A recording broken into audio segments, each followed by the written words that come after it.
नमस्कार, मैं चंद्र प्रकाश मधुरम योग केंद्र के इस YouTube और Facebook चैनल पर आप सभी का स्वागत करता हूं। आज हम कपालभाति के विषय में चर्चा करेंगे। कपालभाति क्रिया किस प्रकार से की जाती है, उसके क्या क्या बेनिफिट हैं, किन लोगों को वो करनी चाहिए और किन को अवॉइड करनी चाहिए।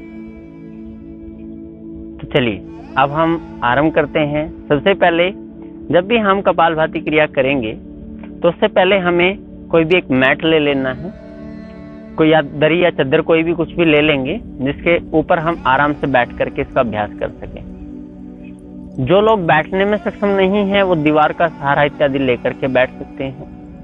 जो नीचे नहीं बैठ सकते वो चेयर पर बैठ करके भी इसका अभ्यास कर सकते हैं। आराम से बैठने में सक्षम हैं वो पद्मासन, सुखासन इस तरह से चौकड़ी लगा करके बैठ सकते हैं। उसके बाद में आप जो लोग सक्षम हैं करने में वो अर्ध पद्मासन इस तरह से करेंगे और पूर्ण पद्मासन इस तरह से करेंगे। जो लोग वज्रासन लगा सकते हैं वो लोग वज्रासन में भी बैठकर इसका अभ्यास कर सकते हैं। अब कपालभाति क्रिया है क्या? सबसे पहले इस विषय में हम चर्चा करेंगे कि कपालभाति क्रिया क्या है। कपालभाति षटक्रम की एक क्रिया है। हठयोग के ग्रंथों में इसको षटक्रम के अंदर रखा गया है और यह शुद्धि क्रिया की एक 6 क्रियाओं में से एक क्रिया है। सबसे पहले हम जानेंगे कि कपालभाति क्रिया कितने प्रकार की होती है।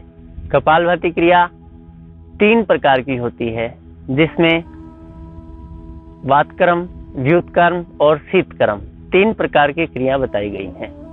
परंतु जो मुख्य रूप से आजकल प्रचलन में है वह केवल वातक्रम की क्रिया है, जो हम श्वास को बाहर निकालते हुए और पेट के साथ में मूवमेंट करते हैं। तो आज हम वातक्रम कपालभाति जो मुख्य रूप से आजकल प्रचलन में है उसका अभ्यास किस तरह से करना है उसके विषय में चर्चा करें। कपालभाति 2 शब्दों से मिलकर के बना है, कपाल और भाति। कपाल हमारा पूरा सिर का जो भाग है उसको हम कपाल प्रदेश बोला जाता है, उसको हम कपाल प्रदेश बोलते हैं। और भाति का अर्थ होता है ज्योति की तरह उसको चमकाना या उसको ऊर्जान्वित करना, क्रियान्वित करना। तो कपालभाति क्रिया जो है वो हमारे मन की शुद्धि के लिए क्रिया है और उसका अगर शारीरिक लाभ की बात करें तो उसके बहुत ही सारे बेनिफिट हैं। तो सबसे पहले हम जानते हैं कि क्या क्या हमारे फिजिकल बेनिफिट क्या क्या उससे हमें प्राप्त होते हैं। तो कपालभाति क्रिया जो है वो श्वास शुद्धि की सबसे अच्छी क्रिया मानी जाती है।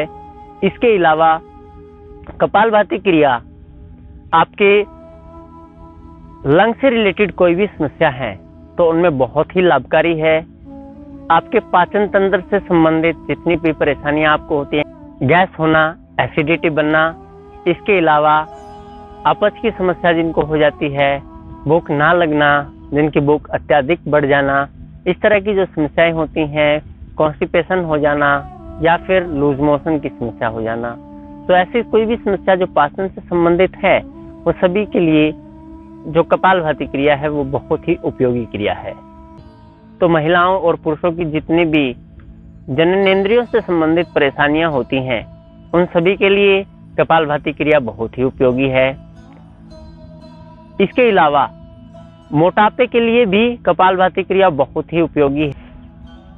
जो लोग बहुत ही कम खाते हैं परंतु फिर भी उनका वजन बढ़ता ही चला जाता है, फैट बढ़ता ही चला जाता है, तो उनके लिए भी कपालभाति क्रिया बहुत ही उपयोगी क्रिया है। अब हम जानते हैं कि कपालभाति क्रिया किस प्रकार से हमें लाभ देती है। सबसे पहले कपालभाति क्रिया हमारे एंडोक्राइन सिस्टम पर प्रभाव डालती है। जो हमारे ग्लैंड्स हैं उनको बैलेंस करने के लिए, उनका जो हार्मोन सिक्रीशन है उसको सुचारू करने के लिए कपालभाति क्रिया बहुत ही लाभकारी क्रिया है। जब हमारी बॉडी के सभी हार्मोन्स या हमारी ग्लैंड्स बैलेंस हो जाती हैं और उनका सिक्रीशन जो हार्मोन का है वो प्रॉपर हो जाता है तो कोई भी परेशानियां हमें नहीं होती हैं। तो इसके लिए कपालभाति क्रिया बहुत ही उपयोगी क्रिया मानी जाती है, क्योंकि यह सभी ग्लैंड्स को बैलेंस करती है और उनके हार्मोन सिक्रेशन को सम अवस्था में ले आती है। अब हम जानते हैं किनको कपालभाति क्रिया नहीं करनी चाहिए। जिनको अल्सर की समस्या है, आंतों से रिलेटेड कोई भी परेशानी है, जिनकी कोई सर्जरी हुई है, गर्भवती महिलाएं, या फिर जिनको हाई बीपी की समस्या है, उन व्यक्तियों को कपालभाति क्रिया नहीं करनी चाहिए। या फिर किसी भी योग गुरु का सानिध्य लेकर के या उनसे जान करके उसकी स्पीड को बहुत ही स्लो मोशन में करते हुए हम कपालभाति क्रिया का अभ्यास कर सकते हैं। तो अब हम जानते हैं कपालभाति क्रिया की विधि। सबसे पहले हमें किसी भी एक सुखपूर्वक आसन में बैठ जाना है। पद्मासन, वज्रासन, सुखासन इत्यादि कोई भी आसन। जो लोग बैठने में नीचे सक्षम नहीं है वो लोग चेयर पर बैठ करके भी कपालभाति क्रिया कर सकते हैं।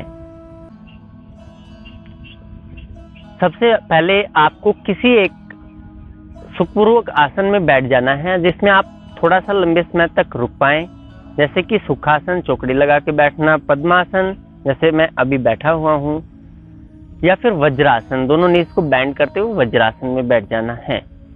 जो लोग वज्रासन, सुखासन इत्यादि में नहीं बैठ सकते हैं, जिनको बैक का कोई इश्यू है इत्यादि, नी की कोई परेशानी है, तो वो किसी एक चेयर इत्यादि पे भी बैठ के कर सकते हैं, या पीछे कमर का सहारा लेकर के अभ्यास कर सकते हैं। इसके बाद हमें कपालभाति क्रिया में इस तरह से ज्ञान मुद्रा को लगाना है और अपने दोनों नीज पर रखना है। कमर को बिल्कुल सीधा स्ट्रेट एक लाइन में रखते हुए गर्दन को दाएं ना झुकाएं, बाएं ना झुकाएं, सामने ऊपर नीचे ना करें, बिल्कुल सीधा रखें। इसके बाद हमें क्या करना है, अपने श्वास को, पूरा श्वास को बाहर तेजी से फेंकना है और आपके पेट की मूवमेंट साथ में अंदर की तरफ रहेगी। जब आप श्वास को बाहर निकालेंगे तो आपका पेट अंदर जाएगा। जिस प्रकार एक बलून होता है, एक गुब्बारा होता है, उसको अगर भरे हुए गुब्बारे को अगर आप पूरा दबाएंगे तो उसकी हवा बाहर निकल जाएगी। इसी प्रकार से हमारा जो अंदर हवा है, अगर हम अपने पेट को दबाव देंगे, अपने लंग्स पे दबाव देंगे, तो आपका जो श्वास है नासिका से तेजी से बाहर निकलेगा। तो इस प्रकार से हमें कपालभाति क्रिया का अभ्यास करना है। अब मैं आपको 20 राउंड करके दिखा रहा हूं, तो आप इसी तरह से अभ्यास करेंगे। ज्ञान मुद्रा लगाते हुए आंखें कोमलता से बंद करना है और अपना ध्यान यहाँ अपने आज्ञा चक्र पर, अपने दोनों बाहों के मध्य एकाग्र करना है। बैठने के बाद पूरा श्वास को छोड़ते हुए अभ्यास करना है। एक बार आप देखते जाएं 20 काउंट तक अभ्यास। मैं हाथ के साथ दिखा रहा हूं तो आपको समझ में आ जाएगा। जब आप श्वास को बाहर निकाल रहे हैं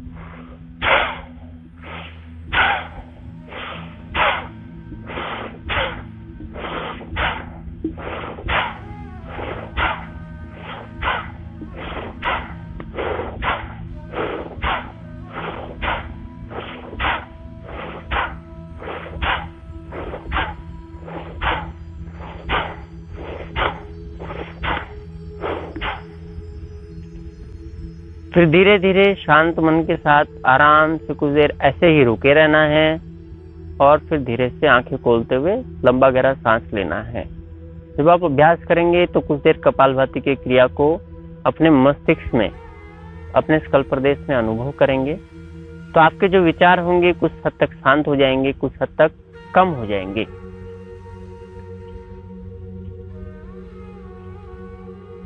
जो व्यक्ति बिल्कुल बिगनिंग में है, जो व्यक्ति बिल्कुल स्टार्टिंग में अभ्यास कर रहे हैं, जो कपालभाति नहीं जानते हैं, उनको स्टार्टिंग में 20 राउंड से स्टार्ट करना है और अधिकतम समय तक आप इसका अभ्यास जब स्टार्टिंग में होंगे तो ज़्यादा से ज़्यादा 120 टाइम करना है, यानी कि 120 बार करना है।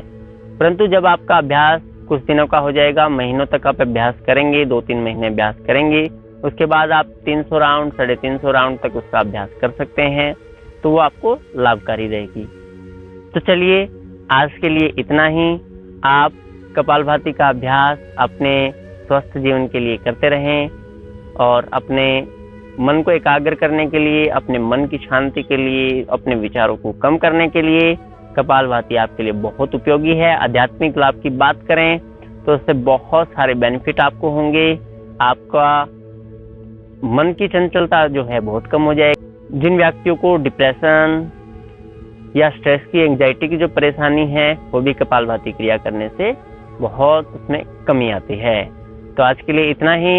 आप हमसे जुड़े रहें। हमारे YouTube चैनल मुद्रम योग सेंटर को जरूर से जरूर सब्सक्राइब कीजिए। तो आज के लिए इतना ही।